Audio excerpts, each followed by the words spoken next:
UNESCO പൈതൃക പട്ടികയിലേക്ക് നാമനിർദ്ദേശം ചെയ്യപ്പെട്ട ബ്രിഡ്ജ് ഏതാണ്? അത് മേഘാലയയിലെ ലിവിംഗ് റൂട്ട് ബ്രിഡ്ജ് ആണ്.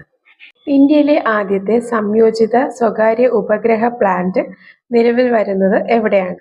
അത് ഗുജറാത്തിലാണ്. അടുത്തിടെ തായ്വാൻ തദ്ദേശീയമായി നിർമ്മിച്ച് കടലിനടിയിൽ പരീക്ഷണം പൂർത്തിയാക്കിയ അന്തർവാഹിനി ഏതാണ്? അത് നർവാൾ ആണ്. 2026 ലോകാരോഗ്യ സംഘടനയിൽ നിന്നും ഔദ്യോഗികമായിട്ട് പിന്മാറിയ രാജ്യം ഏതാണ്? അത് USA ആണ്. 2026 അന്തരിച്ച പ്രശസ്തയായ കനേഡിയൻ നടി ആരാണ്?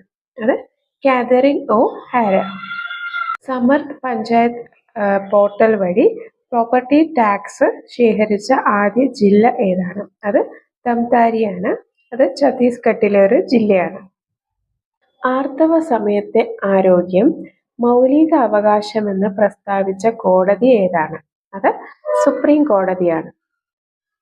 2026 ഇന്ത്യ AI ഇമ്പാക്ട് ഉച്ചകോടിയുടെ വേദി എവിടെയാണ്? അത് ന്യൂഡൽഹിയിലാണ്.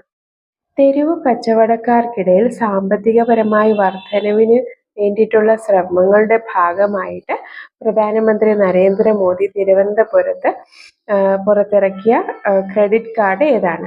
അത് PM Svanidhi credit card. 2026 Mathrubhumi book of the year award ലഭിച്ചത് ആർക്കാണ്? അത് അരുന്ധതി റോയ്ക്കാണ്. അരുന്ധതി റോയുടെ mother Mary come to me എന്ന് പറയുന്ന പുസ്തകത്തിനാണ് ഈ ഒരു അവാർഡ് ലഭിച്ചത്.